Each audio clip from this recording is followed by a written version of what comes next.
નમસ્કાર વિદ્યાર્થી મિત્રો, ધોરણ 9નો વિષય સામાજિક વિજ્ઞાન, જેમાં ચેપ્ટર નંબર 8 ભારતના રાજ્ય બંધારણનું ઘડતર અને લક્ષણો. વિદ્યાર્થી મિત્રો, આપણે છેલ્લા બે વિડીયોથી આ ચેપ્ટરની ચર્ચા કરતા આવ્યા છે. પહેલા વિડીયોમાં આપણે આમુખનો અર્થ અને આમુખનું મહત્વ એના વિશે અભ્યાસ કર્યો હતો. ત્યાર પછીના વિડીયોમાં આપણે આમુખના 18 સ્તંભો અને જે આપણું બંધારણ જે છે બરાબર તેના વિશે અભ્યાસ કર્યો હતો અને બંધારણના લક્ષણો, તેમાં 3 લક્ષણોનો આપણે અભ્યાસ કર્યો હતો. હવે જે વિડીયોમાં આપણે જે આજે અભ્યાસ કરવાના છે તે બંધારણના લક્ષણો વિશે અભ્યાસ કરીશું. વિદ્યાર્થી મિત્રો, આમાં કુલ 14 લક્ષણો આપેલા છે જે પરીક્ષાની દ્રષ્ટિએ વારંવાર પૂછાય છે. બંધારણના મૂળભૂત લક્ષણો. આપણે બંધારણના મૂળભૂત લક્ષણોની વાત કરીએ તો પહેલાં બંધારણનો અમલ 26મી જાન્યુઆરી 1950થી થવા પામ્યો છે અને આપણે સૌ કોઈ જાણે છે આપણું ભારતનું બંધારણ સૌથી મોટું, વિસ્તૃત અને વિગતપૂર્ણવાળું લેખિત બંધારણ છે. પહેલો તો આપણો દસ્તાવેજ જે છે તે લેખિત દસ્તાવેજ છે. લક્ષણ પહેલું છે લેખિત દસ્તાવેજ, જેમાં દરેક બાબતોની લખાણપૂર્વક માહિતી આપવામાં આવી છે. ત્યાર પછી આપણે ગયા વિડીયોમાં બીજો મૂળભૂત દસ્તાવેજ જે લક્ષણ જે છે જોયો હતો, તેમાં બંધારણનું કદ આપણે કંઈ જાણીએ છીએ કે ભારતનું બંધારણ સૌથી મોટું બંધારણ છે, કારણ કે તે 22 ભાગોમાં વહેંચાયું છે. 395 અનુચ્છેદો એટલે કે કલમ આર્ટિકલ્સ છે અને 8 પરિશિષ્ટો હાલના સમયગાળામાં 12 છે. એવી રીતે આપણે દરેક બાબતો, દરેક જાતિઓનો આમાં ઉલ્લેખ કરવામાં આવ્યો છે, એટલે બંધારણનું કદ સૌથી મોટું છે આપણું ભારતનું. ત્યાર પછી એક જ નાગરિકત્વ આપણે વાત કરીએ છીએ. ભારત જે છે, આખો ભારત દેશ છે, તેમાં ભારતના જેટલા બી લોકો હોય છે તે બધા જ ભારતીયો જ કહેવાય છે, એટલે નાગરિકત્વ એક જ છે. જ્યારે અમેરિકા જેવી વાત કરીએ તો અમેરિકામાં રાજ્યનું નાગરિકત્વ અને દેશનું નાગરિકત્વ એટલે કે બે નાગરિકત્વ બની શકે છે, અથવા બે જગ્યા પર નાગરિકત્વ હોય છે. પરંતુ ભારતની વાત કરીએ તો ભારતમાં દરેક જણનું એક જ નાગરિકત્વ કહેવાય છે, ભલે ગમે તે જે રહેતો હોય, પરંતુ ભારત એટલે ભારતીય નાગરિકત્વ જ ગણવામાં આવે છે, એક જ નાગરિકત્વ. આ આપણા દસ્તાવેજ, આપણા લક્ષણ જે છે બંધારણના લક્ષણ. આટલી બાબતો આપણે ગયા વિડીયોમાં અભ્યાસ કર્યો હતો. હવે બાકીના લક્ષણોની વાત કરીએ તો ચોથું લક્ષણ, ભારતનું બંધારણના મૂળભૂત લક્ષણોમાં ચોથી બાબત એ છે કે ભારતનું બંધારણ મજબૂત કેન્દ્રવાળું સમવાય તંત્ર છે. કેવું છે? મજબૂત કેન્દ્રવાળું સમવાય તંત્ર. એટલે કે આ દસ્તાવેજમાં બરાબર, આ બંધારણમાં દરેક બાબતોને ઉલ્લેખ કરવામાં આવ્યું છે, દરેક બાબતોને સમાવી લેવામાં આવી છે. ભારતના બંધારણમાં ક્યાંય સમવાય એટલે કે ફેડરલ શબ્દનો ઉપયોગ થયો નથી. યાદ રાખજો, ભારતના બંધારણમાં ક્યાંય આવો શબ્દ ઉપયોગ થયો નથી, સમવાય એટલે કે ફેડરલ. તેમ છતાં એને મજબૂત કેન્દ્રવાળું સમવાય તંત્ર કહેવામાં આવ્યું છે, કારણ કે બંધારણ ભારતને રાજ્યોનો સંઘ તરીકે જ વર્ણવે છે. ભારત જે છે રાજ્યનો સંઘ, મતલબ અલગ અલગ રાજ્યથી બનેલો એક સંઘ, એક પ્રદેશ જ એવું બંધારણ સૂચવે છે. આમ ભારત સંઘીય રાજ્ય છે. સંઘ શબ્દ દ્વારા ભારતમાં સંઘ એટલે કેન્દ્ર અને એકમ રાજ્યો વચ્ચે ક્યારેય પણ બદલી શકાય નહીં તેવા કાયમી સંબોધનથી લેખિત સ્વરૂપ બંધારણમાં સ્પષ્ટતા કરવામાં આવી છે. શું કીધું છે? સંઘ શબ્દ દ્વારા ભારતમાં સંઘ એટલે કે કેન્દ્ર અને એકમ રાજ્યો વચ્ચે ક્યારેય પણ બદલી શકાય નહીં. રાજ્યો અને કેન્દ્ર જે છે તે ક્યારેય પણ બદલી શકાશે નહીં એવા સ્પષ્ટ શબ્દોમાં દર્શાવવામાં આવ્યું છે. એકમ રાજ્યોને કેન્દ્રથી છૂટા પાડવાનો અધિકાર નથી. આપણું જે ભારત જે છે તે કેન્દ્ર જે છે બરાબર, દિલ્હી તરીકે આપણે કેન્દ્ર આપણે માનીએ છીએ, તો આ જે છે તે દરેક જે છે કેન્દ્ર સાથે દરેક રાજ્ય જોડાયેલા છે. એ ક્યારેય પણ કેન્દ્રથી અલગ કરી શકાશે નહીં, કેન્દ્ર સરકારથી ક્યારેય પણ અલગ કરી શકાશે નહીં એવો ઉલ્લેખ આપણા બંધારણમાં લેખિત કરવામાં આવ્યો છે. સંઘ સરકારને કેટલીક વિશેષ અને ચડિયાતી સત્તાઓ આપવામાં આવી છે, એટલે કેન્દ્ર સરકારને કેટલીક ખાસ સત્તાઓ આપવામાં આવી છે રાજ્ય કરતાં સારી.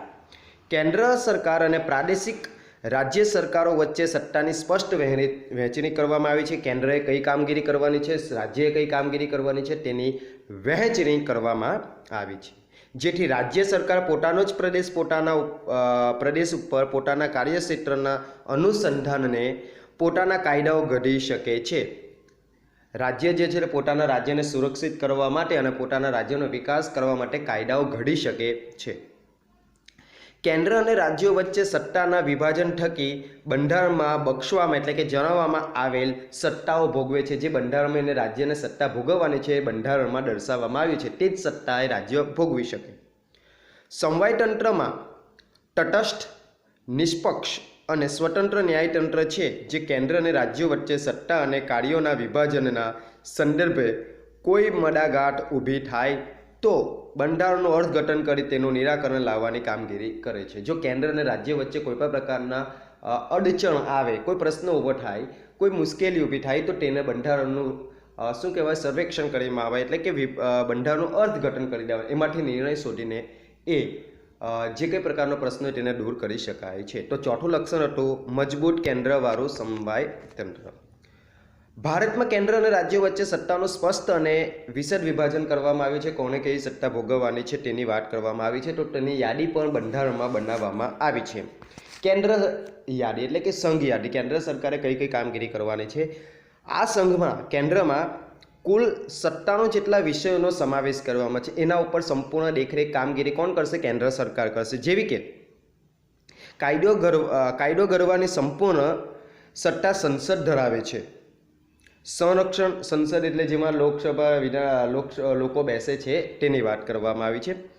સંરક્ષણ, વિદેશી બાબતો, અણુશક્તિ, નાણું, વીમો, બેન્કિંગ, તાર ટપાલ, રેલવે જેવા રાષ્ટ્રીય મહત્વના ક્ષેત્રોમાં કેન્દ્ર સર્વોપરી છે. આ બધા જે છે મહત્વના જેટલા બી ઉદ્યોગ છે, જેટલા બી ક્ષેત્રો છે તેની સંપૂર્ણ દેખરેખ જે છે તે કેન્દ્ર રાખશે.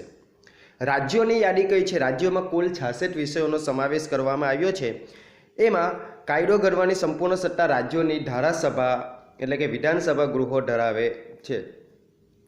કાયદો અને વ્યવસ્થા, શિક્ષણ, સ્થાનિક સ્વરાજ્યની સંસ્થાઓ, કૃષિ, સિંચાઈ, આરોગ્ય, ભૂમિ, રાજ્યોનો આંતરિક વેપાર, વાણિજ્ય વિષયક સેવાઓનો સમાવેશ બધી જ રાજ્યોની યાદીમાં થશે. જો કેન્દ્રને લાગે કે આમાં રાજ્યનો કાયદો અને વ્યવસ્થા પડી ભાંગ્યા હોય, રાજ્યને જે વિષયો સોંપવામાં આવે છે એના ઉપર રાજ્ય કંટ્રોલ કરી શકે નહીં, નિયંત્રણ કરી શકે નહીં, અથવા તો યોગ્ય નિર્ણય ન લઈ શકે, તો તેવા સંજોગોમાં કેન્દ્ર જે છે તેમાં દખલગીરી કરે છે. એટલે કે એ રાજ્યની સંમતિ કે રાજ્યની મરજી વિરુદ્ધ પણ જઈને કેન્દ્ર આવી કેન્દ્રીય અનામત પોલીસ દળોને મોકલી શકે છે. રાજ્યમાં આવા પ્રકારની કામગીરી કરી શકે. સંયુક્ત યાદી, સંયુક્ત એટલે બંને ભેગા, કેન્દ્ર અને રાજ્ય બંને ભેગા થઈને કરવામાં આવતી કામગીરી. તેમાં 47 જેટલા વિષયો લેવામાં આવ્યા છે, જેમના પર કાયદો ઘડવાની સત્તા કેન્દ્ર અને રાજ્યોને બંને ધરાવે છે. બંને પાસે કાયદો ઘડવાની સત્તા છે. પરંતુ જ્યારે રાજ્યોના કાયદામાં વિવાદ કે સંઘર્ષ ઊભો થાય ત્યારે ત્યાં કેન્દ્રનો કાયદો ચડિયાતો અને સર્વોપરી ગણાય છે. બંને કાયદા ઘડ્યા હોય અને એવું લાગે કે આમાં રાજ્યએ જે ઘડેલો કાયદો જે છે તેમાં કોઈક ખામી રહી ગઈ છે, તો કાયદો જે છે તે કેન્દ્રનો એનાથી ચડિયાતો છે, સારો છે અને એને જ અમલમાં મૂકી દેવામાં આવે છે. આમ સમવાય તંત્રમાં કેન્દ્રને સંયુક્ત યાદીમાં પણ વિશેષ સત્તાઓ આપી છે. આ યાદીમાં દીવાની અને ફોજદારી બાબતો જેવી કે લગ્નની હોય, છૂટાછેડાની હોય કે ભરણપોષણની હોય, શિક્ષણની હોય કે આર્થિક આયોજનની હોય કે વ્યાપારી સંઘો વગેરેનો સમાવેશ કરવામાં આવે છે. શેષ સત્તાઓ, શેષ એટલે વધારો, કેટલીક વધારાની સત્તાઓ પણ આપવામાં આવી છે. જેવી કે જે વિષયોમાં કેન્દ્ર અને રાજ્યો વચ્ચે સત્તાની સ્પષ્ટ વહેંચણી થઈ શકી ન હોય, કે આ સત્તા જે આ કામગીરી જે છે કેન્દ્રએ કરવાની હોય કે પછી આ કામગીરી રાજ્યએ કરવાની હોય, તે કોઈ પણ પ્રકારની સ્પષ્ટતા કરી નહીં હોય, તો એ બધી સત્તા જે છે અમુક પ્રકારની સત્તા એ બચી હોય, ન કેન્દ્રને સોંપવામાં આવી હોય ન રાજ્યને સોંપવામાં આવી, તો આવી વધારાની કેટલીક સત્તા હોય તો તે વિષયોનો સમાવેશ શેષ સત્તાઓમાં કરવામાં આવે છે. આ વધારાના વિષયો શેષ સત્તાઓમાં કાયદો ઘડવાની કે તેમાં ફેરફાર કરવાની સંપૂર્ણ સત્તા કેન્દ્ર સરકારને, સંસદને હોય છે. યાદ રાખજો.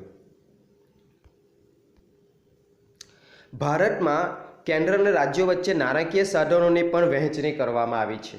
કેન્દ્રને આટલા વિષયોમાંથી આવકો થશે, રાજ્યને આટલા વિષયોમાંથી આવકો થશે, એટલે કે એમાંથી કરવેરા પ્રમાણે રાજ્યને આવકો થશે, કેન્દ્રને આવકો થશે, તેની વહેંચણી કરવામાં આવી છે. આબકારી જકાત, આયાત નિકાસ જકાત, આવકવેરો વગેરે વધુ આવકો આપતા જેટલા બી વધારે આવકો આપનારા ક્ષેત્રો છે તેને કેન્દ્ર સરકારમાં ફાળવવામાં આવ્યા છે, કારણ કે કેન્દ્રએ આખા દેશને ચલાવવાનો હોય છે. જ્યારે વેચાણ વેરો, મનોરંજન વેરો, મહેસૂલ, શિક્ષણ વેરો જેવી ઓછી આવકો ધરાવતા રાજ્યોને સાધનોનો ફાળો રાજ્યના હાથમાં આપવામાં આવ્યો છે। તેથી રાજ્યોએ કેન્દ્ર પાસેથી ઘણી વખત ગ્રાન્ટ સ્વરૂપે આર્થિક સહાયનો આધાર રાખવો પડે છે। હવે પાંચમો લક્ષણ આવે છે બંધારણનું, કટોકટી વેરા એકતંત્રી વ્યવસ્થા। ભારતના બંધારણમાં 3 પ્રકારની કટોકટી જોગવાઈ કરવામાં આવી છે। એક, જ્યારે આપણા દેશમાં કોઈ પણ પ્રકારનું યુદ્ધ થાય, બાહ્ય આક્રમણ, કોઈ એક બહારથી આક્રમણ કરી દીધું હોય કે સશસ્ત્ર બળવો જેવા સંજોગોમાં રાષ્ટ્રીય સલામતી જોગવાઈ એટલે કે દેશમાં એક પ્રકારની અસલામતી આવી જાય, બરાબર, એવી કોઈ પરિસ્થિતિ ઉત્પન્ન થાય તો તેવા સંજોગોમાં કટોકટી જાહેર કરી શકાય છે। બીજી બાબત એવી છે કે રાજ્યમાં કાયદો અને વ્યવસ્થાની પરિસ્થિતિ પરિભાંગી હોય અથવા તો બંધારણીય જોગવાઈઓ અનુસાર રાજ્યની સરકાર ચાલી શકે તેમ ન હોય, કેન્દ્ર સરકાર બંધારણીય કટોકટી જાહેર કરી રાષ્ટ્રપતિ શાસન રાજ્યમાં લાગુ પડે છે। માની લો વચ્ચે અત્યારે હાલના સમયગાળામાં આપણે અહીંયા રાષ્ટ્રપતિ શાસન લાગવાનું થયું, કારણ જ્યારે આપણે અહીંયા કોરોનાની મહામારીના કેસો ગુજરાતમાં ઘણા બધા વધી જવાના હતા, તો ત્યારે સુપ્રીમ કોર્ટે એને ચેતવણી આપી હતી। શું ચેતવણી આપી? કે જો ગુજરાત સરકાર જો પોતાની કામગીરી બજાવી શકશે નહીં અને આ કોરોનાના મહામારીને જો નિયંત્રણમાં ન લાવશે તો એ સરકારને હટાવીને રાષ્ટ્રપતિ શાસન મૂકી દેવામાં આવશે, એવી સ્પષ્ટ ચેતવણી આપવામાં આવી। એટલે શું? ગુજરાત સરકાર એટલે કે રાજ્ય સરકાર, કોઈ પણ રાજ્ય હોય તેમાં જો સરકાર નિષ્ફળ જાય તો તેની જગ્યા પર રાષ્ટ્રપતિ શાસન મૂકવામાં આવે તો તેને પણ કટોકટી જાહેર કહેવામાં આવે છે। ત્યાર પછી સતત ભાવ વધારાના કારણે નાણાંના મૂલ્યમાં ઝડપથી ધોવાણ થતું હોય ત્યારે નાણાકીય કટોકટી જાહેર કરી શકાય। હાલના સમયગાળામાં ત્યાં સતત ભાવ વધારો થઈ રહ્યો છે તો આવા સંજોગોમાં પણ કટોકટી જાહેર કરી શકાય છે। આ કટોકટીની 3 જોગવાઈઓ હેઠળ આપણું સમવાય તંત્ર એકતંત્રી વ્યવસ્થામાં ફેરવાઈ જાય છે। આવી જો કોઈ પણ પ્રકારની કટોકટી સર્જાય તો આખો દેશ એક થઈ જાય છે ને એના પર કામગીરી કરીને કટોકટીમાંથી બહાર લાવવાનો પ્રયત્ન કરે છે। તો આ 5મું લક્ષણ હતું।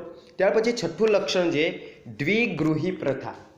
દ્વિ એટલે 2, ગૃહી એટલે ઘર, પ્રથા, બરાબર, આપણા દેશમાં 2 પ્રકારનું ગૃહ છે। લોકો દ્વારા ચૂંટાયેલા પ્રતિનિધિઓમાંથી બનેલી લોકસભા, એને પહેલું ગૃહ કહી શકાય, બરાબર, લોકસભા ને રાજ્યસભા। તો યાદ રાખજો, લોકશાહીમાં લોકસભામાં જ સાચી સત્તા સ્થાપાયેલી હોય છે। સંસદના 2 ગૃહો છે, ઉપલું ગૃહ જેને રાજ્યસભા અને નીચલું ગૃહ જેને લોકસભા કહેવામાં આવે છે। યાદ રાખજો, પરીક્ષામાં એક વાક્યમાં પૂછાઈ શકે ઉપલું ગૃહને બીજા કયા નામથી ઓળખવામાં આવે છે? રાજ્યસભા, અને નીચલું ગૃહને લોકસભા। પ્રધાનમંડળની રચના સંસદ સભ્યોમાં કરવામાં આવે છે। પ્રધાનમંડળ સંસદને જવાબદાર છે। સંસદમાં 2 ગૃહો હોય છે, કોણ હોય છે? રાજ્યસભા અને નીચલી સભા, બરાબર, એમાંથી જ પ્રધાનમંડળ બને છે, પ્રધાનમંત્રી પણ એમાંથી જ બને છે। પ્રધાનમંડળ લોકસભાનો વિશ્વાસ ધરાવે ત્યાં સુધી જ સત્તા ઉપર રહી શકે છે। સંસદીય સરકાર એ સંયુક્ત જવાબદારી સિદ્ધાંત ઉપર કામ કરે છે। પ્રધાનમંડળમાં અત્યંત મહત્વના નિર્ણયો લેવાતા હોય છે। યાદ રાખજો, કેન્દ્રમાં રાષ્ટ્રપતિના નામે તથા રાજ્યમાં રાજ્યપાલ એટલે કે ગવર્નર નામે વહીવટ ચાલતો હોવા છતાં ખરેખર સત્તા કેન્દ્રમાં વડાપ્રધાનની આગેવાની હેઠળનું પ્રધાનમંડળ અને રાજ્યોમાં મુખ્યપ્રધાનના વડપણ હેઠળનું જ પ્રધાનમંડળ વહીવટી અને કારોબારી સત્તા ભોગવે છે। ભલે ભારતમાં રાષ્ટ્રપતિ સર્વોપરી કહેવામાં આવે છે, એટલે કે રાષ્ટ્રપતિ ભારતના રાષ્ટ્રના સર્વોપરી કહી શકાય, પરંતુ સંપૂર્ણ કામગીરી જે કરવાની હોય છે તે વડાપ્રધાને જ કરવાનું હોય છે અને એના વડાપ્રધાન મંડળ દ્વારા જ કરવામાં આવતી હોય છે, પ્રધાનમંડળ દ્વારા જ કરવામાં આવતી હોય છે। લોકસભા એ કાયમી ગૃહ નથી, તેની મુદત 5 વર્ષની છે। યાદ રાખજો, લોકસભા એ કાયમી ગૃહ નથી, એની મુદત 5 વર્ષની છે। રાજ્યસભામાં સભ્યો રાજ્યોની વિધાનસભામાં ચૂંટાઈને આવેલા ધારાસભ્યો ચૂંટે છે। શું કીધું છે? રાજ્યસભામાં સભ્યો રાજ્યોની વિધાનસભામાં ચૂંટાઈને આવેલા ધારાસભ્યો ચૂંટે છે, તેઓ જે તે રાજ્યનું પ્રતિનિધિત્વ કરે છે। મુખ્યમંત્રીની વાત કરી તેની વાત, રાજ્યસભામાં વિવિધ ક્ષેત્રમાં નિષ્ણાંત અનુભવી એવી 12 વ્યક્તિઓની સભ્ય તરીકેની પસંદગી રાષ્ટ્રપતિ કરે છે। રાજ્યસભા એ કાયમી ગૃહ છે। રાજ્યસભા કેવું છે? કાયમી ગૃહ છે। તેના 1/3 સભ્યો દર 2 વર્ષે નિવૃત્ત થાય છે। કાયમી ગૃહ એટલા માટે કહેવામાં આવે છે, એમાં વધારે પડતા નિવૃત્ત થતા નથી, ફક્ત ને ફક્ત જેટલા સભ્યો હોય છે તેમાંથી 1/3 જેટલા જ નિવૃત્ત થાય છે 2 વર્ષે। તેટલા જ સભ્યો ફરીથી ચૂંટવાને પાત્ર બને છે. જેટલા નિવૃત્ત થાય છે 1/3 તેટલા જ સભ્યોને ચૂંટવાના હોય છે. આમ રાજ્યસભાનો સભ્ય 6 વર્ષ સુધી સભ્યપદ ધરાવે છે. રાજ્યસભાની સત્તા પ્રમાણમાં ઓછી છે, જ્યારે લોકસભાની સત્તા વિશેષ, ચઢિયાતી અને નિર્ણાયક છે. રાજ્યસભાનું સંપૂર્ણપણે વિસર્જન થતું નથી, જ્યારે લોકસભાનું સંપૂર્ણપણે વિસર્જન થઈ જાય. 5 વર્ષ પછી દરેક લોકસભાના સભ્યો બદલાઈ જાય છે, જ્યારે રાજ્યસભાના ફક્ત અને ફક્ત 1/3 સભ્યો જ બદલાય છે, તે પણ 2 વર્ષ માટે. બે વર્ષ માટે. ત્યાર પછી 7મું લક્ષણ આવે છે સ્વતંત્ર, નિષ્પક્ષ અને એકીકૃત ન્યાયતંત્ર. ટૂંકમાં અહીંયા જો સમજવું હોય તો ભારતનું બંધારણ જે છે એવા પ્રકારની જોગવાઈ કરવામાં આવી છે, તેમાં ભારતના દરેક લોકો માટે એક સરખો, સરળ, સ્વતંત્ર અને નિષ્પક્ષ એકસૂત્રી ન્યાયતંત્રની સ્થાપના કરવામાં આવી છે. મતલબ જે ટોચ પર બેસેલો વ્યક્તિ હોય અને છેવટનો વ્યક્તિ હોય તો દરેક જણ માટે એક સરખો કાયદો લાગુ પડે છે. ટોચે સર્વોચ્ચ અદાલત, પછી મધ્યમાં એટલે કે રાજ્ય કક્ષાએ વડી અદાલત, યાદ રાખજો ટોચની અદાલત જે છે સર્વોચ્ચ અદાલત, પછી રાજ્ય કક્ષાએ વડી અદાલત અને જિલ્લા કક્ષાએ અને તાબાની અદાલતો ઉપરાંત વિશેષ અદાલતો હોય છે. સર્વોચ્ચ અદાલતના ચુકાદા ભારતમાં આવેલ તમામ અદાલતો માટે બંધારણ કરતા છે. સુપ્રીમ કોર્ટ જે જાહેર કરી દે છે તે પછી દરેક અદાલતોએ એને બંધન કરવું પડે છે, એટલે બંધન કરતા માનવું પડે છે. સંઘ સરકાર અને રાજ્ય સરકાર વચ્ચે બંધારણીય બાબતો કે કાયદાના અર્થઘટનો અંગે વિવાદ થાય તો તેના ઉકેલની અંતિમ સત્તા સર્વોચ્ચ અદાલતની છે. ન્યાયતંત્ર કારોબારી સ્વતંત્ર છે. બંધારણ રક્ષક અને વાલી તરીકે ન્યાયતંત્ર નાગરિકોના અધિકારોનું રક્ષણ કરે છે. ત્યાર પછી આવે છે 8મું લક્ષણ બંધારણમાં સુધારો. બંધારણનું મૂળભૂત લક્ષણોમાં 8મું લક્ષણ છે બંધારણમાં સુધારો.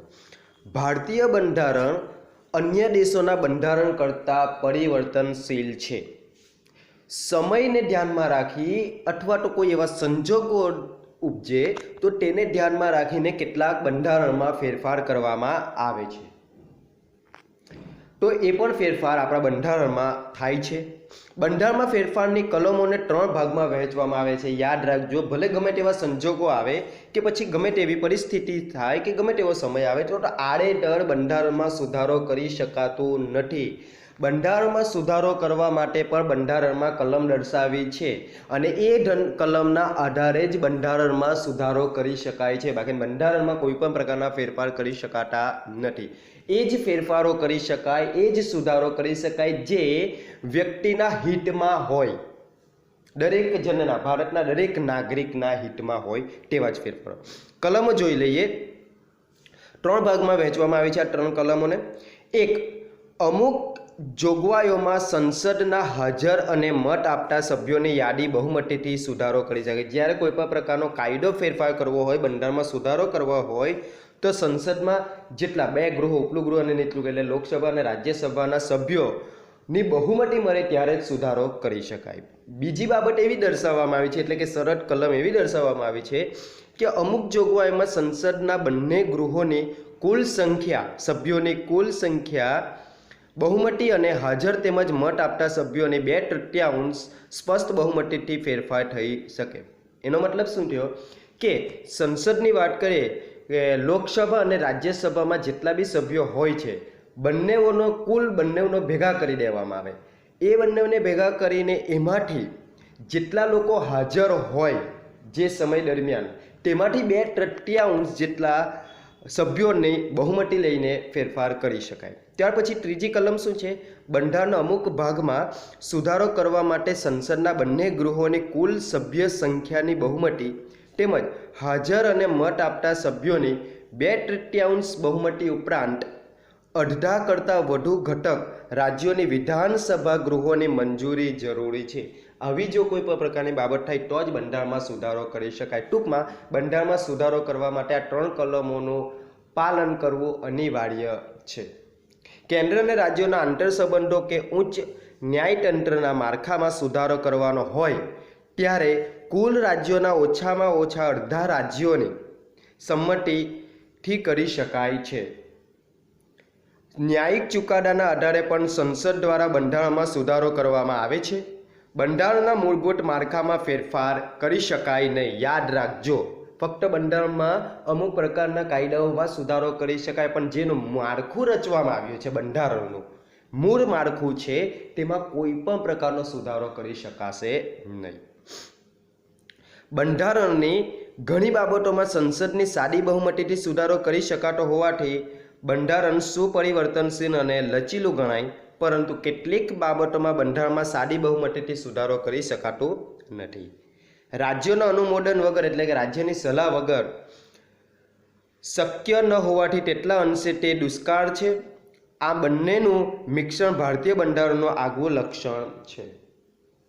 ત્યાર પછી 9મું લક્ષણ આવે છે સાર્વત્રિક પુખ્ત વય મતાધિકાર. સાર્વત્રિક એટલે બધાનો જ, પુખ્ત વય એટલે કે જેની ઉંમર 18 વર્ષથી વધારે છે, મતાધિકાર એટલે કે મત આપવાનો અધિકાર.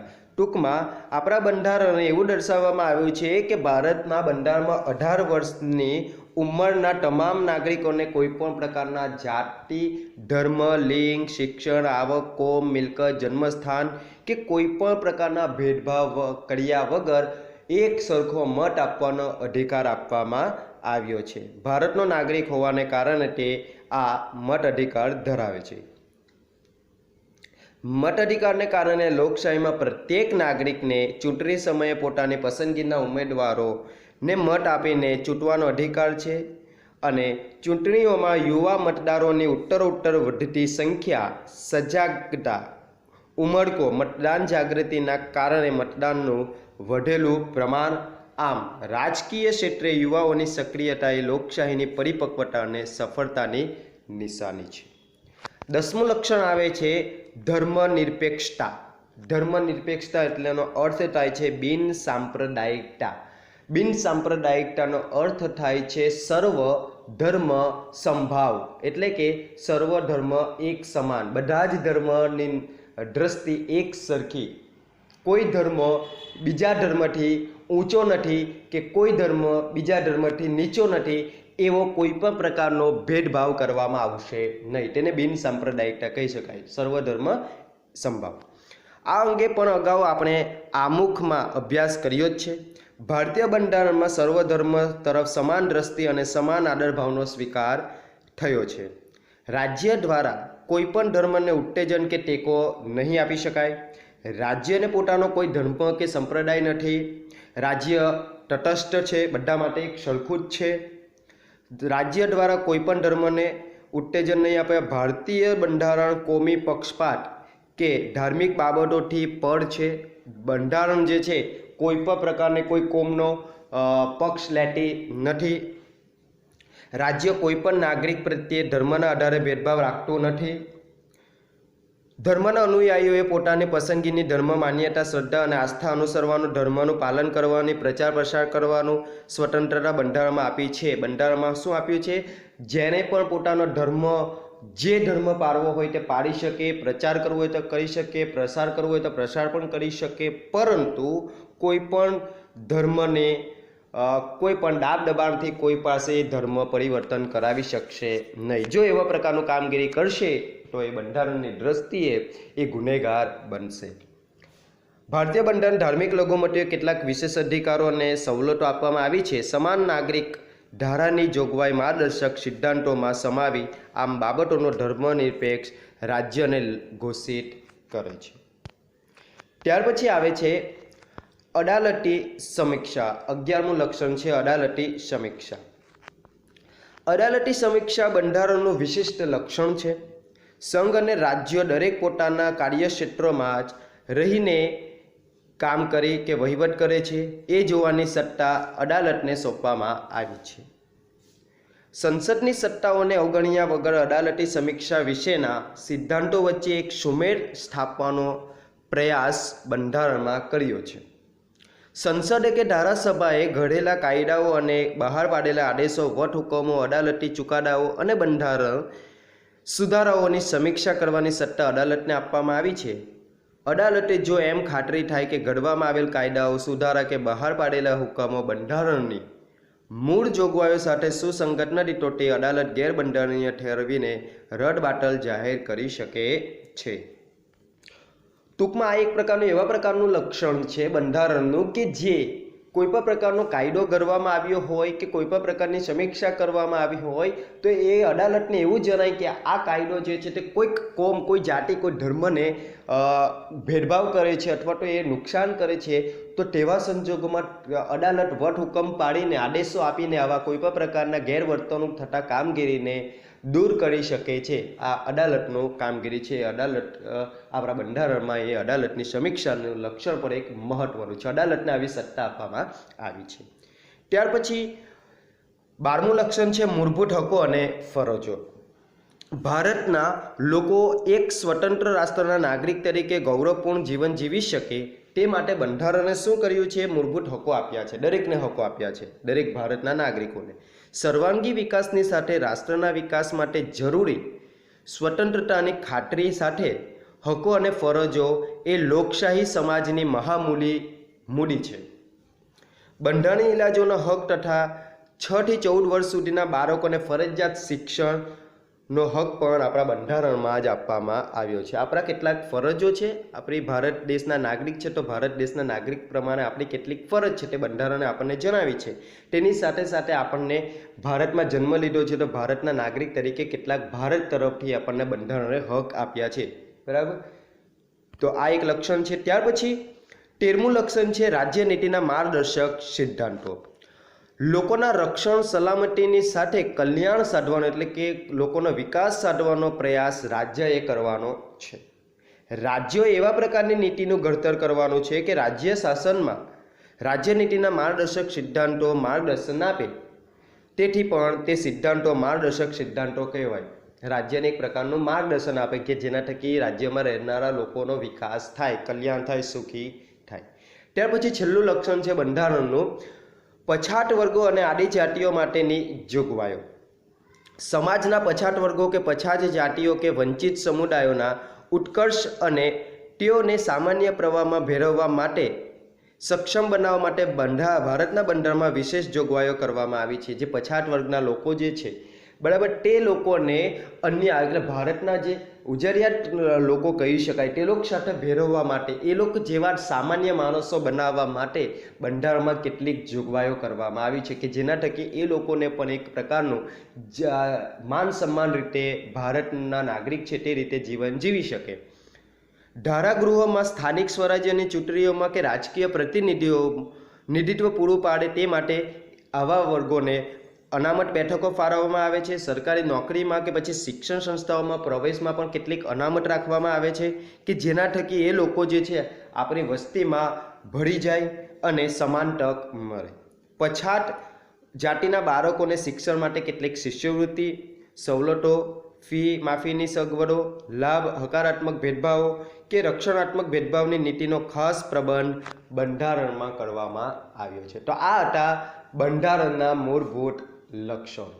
વિદ્યાર્થી મિત્રો, પરીક્ષાની દ્રષ્ટિએ આ લક્ષણો ખૂબ જ મહત્વના છે, તો આને ખાસ કરીને ધ્યાનમાં રાખવું. તો આની સાથે આપણે આજનો વિડીયો અહીં સમાપ્ત કરીએ છીએ. નેક્સ્ટ વિડીયોમાં આપણે નેક્સ્ટ ટોપિક સાથે મળીશું. ત્યાં સુધી જય હિન્દ.